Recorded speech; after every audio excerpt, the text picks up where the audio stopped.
First of all, I'd like to just say how honored we are to have the Vice President and SBA Administrator with us. It's such an honor for us. It's just great that you all will take the time to come see us in West Virginia. West Virginia is a beautiful state, and we have a lot of hardworking people, and we brought some of them with us today.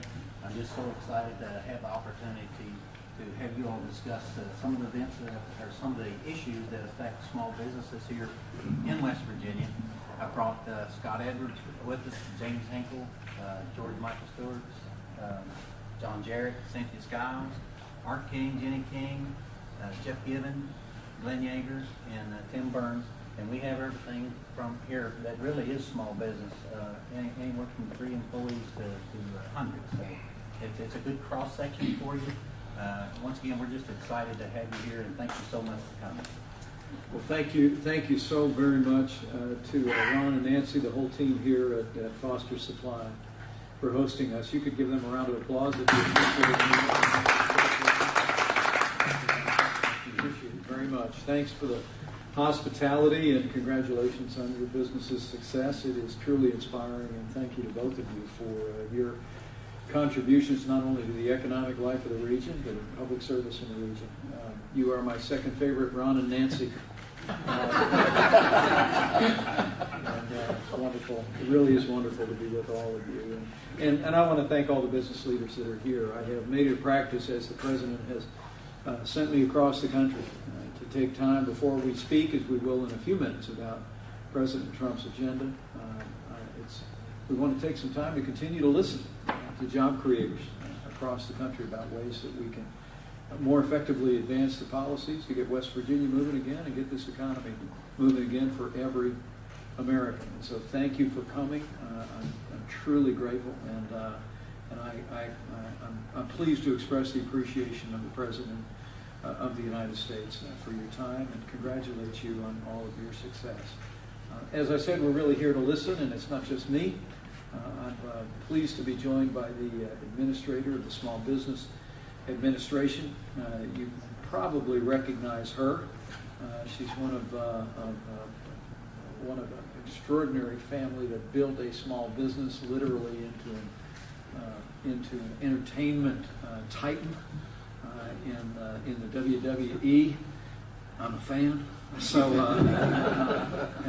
Linda has set aside time from her business life to take her personal experience in small business, building a great enterprise, to really be a champion for small business owners. And I want to thank Linda for being here and invite her to bring a few remarks before we start our conversation. Linda? Thank you very much, Mr. Vice President, and thank all of you for coming this morning and for allowing me the privilege of listening and hearing what you're saying. I did run for the Senate in Connecticut a few years ago, and while I was on the campaign trail, I did exactly what the Vice President's been doing for many months, and that is I traveled all over the state of Connecticut. I visited so many small businesses, hundreds, and listened to the issues that were affecting them, from regulation, from taxes to healthcare costs, all of those things, and we're kind of hearing those same things again. But all of you bring to the table the things that we're interested in, and you are grassroots. And that's what is going to make the success of our country, because small businesses are the backbone of our economy. We all know that. And I've lived the American dream, built a small business, and it was an honor for me, for the President, to choose me for this position, because he knows that I understand what his agenda is, and that is creation of jobs and turning our economy around and making it stronger. So it's a privilege for me to be here with you today. So thank you very much. I'd have to thank the Vice President for letting me hitch a ride with him and come today. So it was very nice. Thank you. Thank you, Linda. I look forward to the conversation. And let me just, before we start the discussion, let me just tell you that, as I'll say in just a few minutes, I truly believe that President Trump is the best friend small business will ever have in the White House. And chief among the reasons for that is because he grew up in a small business family. His grandfather, like mine, immigrated to this country. His father was a self-made man, like mine.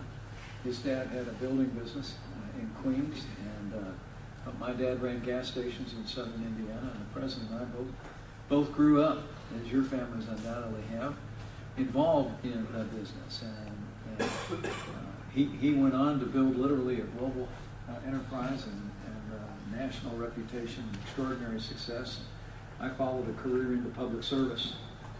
I tell people, Ron, but for a whole lot of zeros, President Trump and I have a lot in common. It really is. We both grew up in the American dream, just like Linda did, just like you all have.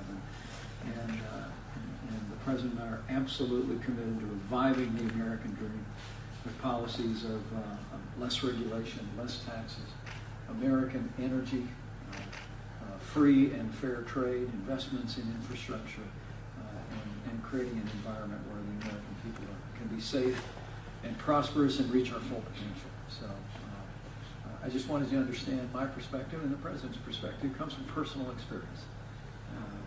But we're anxious to hear about yours. So with thanks to the members of the media, we'll let them go get set up for the next part of our presentation.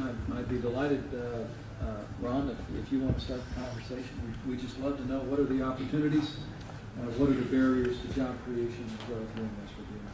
Well, first of all, I'd like to give our Vice President and our SBA Administrator a round of applause. Is that okay?